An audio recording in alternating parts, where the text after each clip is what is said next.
দিতে পারলেই হইল, কিন্তু এই জিনিসগুলো প্র্যাকটিস করতে শিখে যাবে। কিন্তু এই একটা জিনিস, এটা মানে লাইফ সেভিং একটা বিষয়, বুঝে গেছে? এই যে নেবুলাইজেশন কাদেরকে আমরা করি এবং কেন করি, প্রশ্ন আসতে পারে না? কেন করব, কাদেরকে করব? হ্যাঁ, ব্রেথলেসনেস, যাদের শ্বাসকষ্ট হচ্ছে তাদেরকে আমরা নেবুলাইজেশন করি। কিন্তু এখন এই জায়গায় প্রশ্ন, শ্বাসকষ্টটা কি আসলেই শ্বাসকষ্ট না অন্য কোনো সমস্যা আছে? বুঝে গেছে? একটা মানুষ টেনশন করছে কোনো বিষয় নিয়ে, দেখবেন যে তার নিঃশ্বাস ঘন ঘন হচ্ছে, নিঃশ্বাস নিতে খুব কষ্ট হচ্ছে, বলবে যে বুক ভারী হয়ে আসতেছে, গা হাত পা ঘামতেছে, হাত পা থরথর করে কাঁপতেছে, কিন্তু ওইটাতে কোনো কাশি নাই, জাস্ট নিঃশ্বাস নিতে কষ্ট হচ্ছে, বলবে যে ওরে বাবারে মরে গেলাম, মরে গেলাম, বাবারে মরে গেলাম। এই যে শ্বাসকষ্ট হচ্ছে এবং কাশি নাই, এটা কিন্তু ট্রু শ্বাসকষ্ট না। আপনি দিলে দিতে পারেন মেন্টাল স্যাটিসফ্যাকশনের জন্য, কিন্তু প্রথম থেকে হবে একটু, আচ্ছা হ্যাঁ প্রথম থেকে বলতেছি। আচ্ছা, শ্বাসকষ্ট যাদের হবে তাদেরকে আমরা নেবুলাইজেশন করব। কাদেরকে নেবুলাইজেশন করব? আচ্ছা, শ্বাসকষ্টটা কি আসলেই শ্বাসকষ্ট হচ্ছে? ওনার কি ব্রঙ্কোকনস্ট্রিকশনের কারণে শ্বাসকষ্ট হচ্ছে না অন্য কোনো কারণ আছে? এই যে নেবুলাইজেশন যে আমরা করতেছি, এই যে মেডিসিনটা, এই মেডিসিনটার কাজ কি বলেন তো? মেডিসিনের কাজ হচ্ছে ওই যে শ্বাসকষ্টের নালীতে যদি কোনো জীবাণু থাকে বা শ্বাসকষ্ট যদি কষ্ট থাকে, শ্বাসকষ্টটা হয় কেন? এই যে যে রাস্তা দিয়ে ফুসফুসের বাতাস প্রবেশ করে, যেই রাস্তা দিয়ে ফুসফুসের মধ্যে বাতাস প্রবেশ করে, এই রাস্তাটা যদি সংকুচিত হয়ে যায়, কনস্ট্রিকশন হয়ে যায়, তখন নিঃশ্বাস নিতেও কষ্ট হবে, নিঃশ্বাস ছাড়তেও কষ্ট হবে। বুঝে গেছে?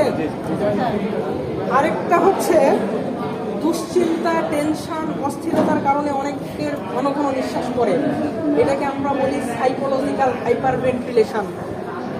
এই সাইকোলজিক্যাল হাইপার ভেন্টিলেশন বা মানসিক চাপজনিত কারণে যাদের নিঃশ্বাস নিতে সমস্যা হয়, এটা কিন্তু আসলেই শ্বাসকষ্ট না, এবং এটাতে সব ক্ষেত্রে ব্রঙ্কো কনস্ট্রিকশন হয় না বা শ্বাসনালী সংকুচিত হয় না। বুঝে গেছে? কাদের ক্ষেত্রে আসলেই শ্বাসকষ্ট হয় এবং কাদের ক্ষেত্রে আসলেই এই ব্রঙ্কো কনস্ট্রিকশনটা হয়? যাদের ব্রঙ্কিয়াল অ্যাজমা আছে। নাম শুনছি আমরা ব্রঙ্কিয়াল অ্যাজমা। আচ্ছা, যাদের chronic obstructive pulmonary disease COPD আছে, ক্লিয়ার? সিওপিডি নাম শুনছি আমরা। যাদের ফুসফুসে ইনফেকশন কিংবা ইনফ্লামেশন জনিত রোগ আছে, যেমন নিউমোনিয়া, নিউমোনিয়াতে শ্বাসকষ্ট হয়, দেখছেন? বুকের মধ্যে ঘর ঘর হয়, দেখছেন? এবং ট্রু শ্বাসকষ্ট যেটা, সেইটাতে কাশি থাকবে। কি থাকবে? ট্রু শ্বাসকষ্ট যেটা, সেটাতে কাশি থাকবে। আচ্ছা, আরেকটা জিনিস, সেটা হচ্ছে এই যে শ্বাসকষ্ট, এটা ট্রু নাকি ফলস, এটা বোঝার উপায় কি? তার মধ্যে একটা কারণ আমরা বললাম কাশি থাকবে। আরেকটা জিনিস দেখবো, সেটা হচ্ছে স্টেথোস্কোপের মাধ্যমে আমরা লাং অস্কালটেট করব, ফুসফুসটা চেক করে দেখব। কোথায় কোথায় দেখবো? একদম আমরা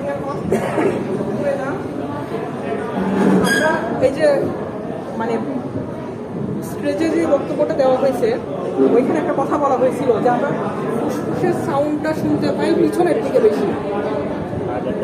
বুঝে গেছে? পিছনের দিকে আমরা ফুসফুসের সাউন্ডটা শুনতে পাই। আচ্ছা, কোথায় কোথায় হয়? এই যে এই অংশটাতে আমরা ফুসফুসে এই অংশটা দেখি স্টেথোস্কোপ দিয়ে, এটা হচ্ছে ফুসফুসের অ্যাপেক্স, লাংয়ের অ্যাপেক্স বলি, চূড়া বলি আমরা। 1, 2, 3, 4, 5, 6, 7, 8 এইভাবে আমরা স্টেথো বসায়ে অস্কালটেট করবো। বুঝে গেছে? স্টেথোটা কানে লাগায় অস্কালটেট করবো। আচ্ছা, অস্কালটেট করে কি পাবো? কেমন শব্দ? আচ্ছা, আমরা ছোটবেলায় বাঁশি বাজাইছি না? জি, বাঁশিতে কি হয় বলেন তো? শব্দ হয় শব্দ হয়, কেন শব্দ হয়? বাতাসের কারণে। হ্যাঁ, এটা ফু দিলেই তো শব্দ হয়। বাধাপ্রাপ্তর কারণে। একটা বাঁশির মধ্যে দিয়ে, একটা সংকুচিত জায়গার মধ্য দিয়ে যখন বাতাস ফোর্সফুলি বের হইতে যাবে, যদি বাধাপ্রাপ্ত জোরপূর্বক হয়, বের হইতে যাবে, তখন ওই জায়গায় একটা শব্দ তৈরি হয়, সাউন্ড প্রডিউস হয়। ক্লিয়ার? একটা ছোট জায়গার মধ্য দিয়ে, একটা সংকুচিত জায়গার মধ্য দিয়ে যখন বাতাস ফোর্সফুলি বের হইতে যাবে, তখন ওই জায়গায় একটা সাউন্ড প্রডিউস হয়, একটা শব্দ উৎপন্ন হয়। ঠিক একই রকম ভাবে এই যে ফুসফুসের মধ্য দিয়ে যখন বাতাস যাচ্ছে, আমরা যখন নিঃশ্বাস নিচ্ছি, রাস্তাটা যখন সংকুচিত হয়ে গেছে, তখন বাতাস যখন প্রবেশ করতেছে অল্প জায়গার মধ্যে দিয়ে, তখন একটা সাউন্ড প্রডিউস করবে। কেমন সাউন্ড? বাঁশির মতন একটা সাউন্ড হবে। মুরগির ছোট বাচ্চা দেখছি না আমরা, এইরকম চিউ চিউ একটা সাউন্ড হবে। এই যে চিউ চিউ সাউন্ড হবে, এই যে সাউন্ডগুলো হচ্ছে, এইটা দেখে আমরা বুঝবো তার শ্বাসনালীতে সংকোচন আছে। ক্লিয়ার? ক্লিয়ার। আরেকটা জিনিস, বুকের মধ্যে যখন শ্লেষ্মা জমে যাবে, তখন এক ধরনের সাউন্ড হয়। কেমন সাউন্ড? আমরা কখনো মুড়ি খাইছি পানির মধ্যে ভিজায়ে, কেমন শব্দ হয় বলেন তো? চিউ করে একটা শব্দ হয়, একটা বুদবুদ সাউন্ড হয়, তাই না? পরপর পরপর একটা সাউন্ড হয়, এটা একটা। আরেকটা হচ্ছে যে এই যে পুকুরের পানিতে কাদাযুক্ত যে পানিগুলা, এগুলার মধ্যে যখন পা দিই আমরা, দেখেন একটা বুদবুদ ওঠে না, তখন কেমন সাউন্ড হয়? এই যে এই সাউন্ড, এইরকম সিমিলার সাউন্ড, প্রায় কাছাকাছি সাউন্ড, এইরকম সাউন্ড আমরা লাংয়ের অ্যাপেক্স, বেস কিংবা মিডিল লাংয়ে আমরা এই সাউন্ডগুলো পাবো। বুঝে গেছে? এই যে বাঁশির মতো যে সাউন্ডটা হইল, এই সাউন্ডটাকে কি বলে? ব্রঙ্কাই। কি বলে? ব্রঙ্কাই। পাওয়া যাবে না? শব্দ শুনলে পাওয়া যাবে না এই সাউন্ডটা? এই সাউন্ডটা পাওয়া গেল, বাঁশির মতন শব্দ, এটাকে কি বলি? ব্রঙ্কাই। আর যেটা এই যে মানে বুদবুদ যে সাউন্ডটা পাওয়া যায়, এটাকে আমরা কি বলি? এটা হুইজি বা ক্রেপস বলা হয়। হুইজি বা ক্রেপস বলা হয়। বুঝে গেছে? এই ক্রেপস বা এই সাউন্ডগুলো পাওয়া যায়। বুঝে গেছে? আচ্ছা, এখন আরো কিছু সিমিলার ইয়ে থাকে, যেমন হচ্ছে এই যে যখন অক্সিজেনের অভাব হবে, তখন নীলাভ বর্ণ ধারণ করবে মানুষের শরীর। কোথায় কোথায় নীলাভ বর্ণ ধারণ করবে? এই যে ফিঙ্গারগুলা, জিহ্বা, ঠোঁট, এই জায়গাগুলো ব্লুইশ ডিসকালারেশন হবে। বুঝা গেছে?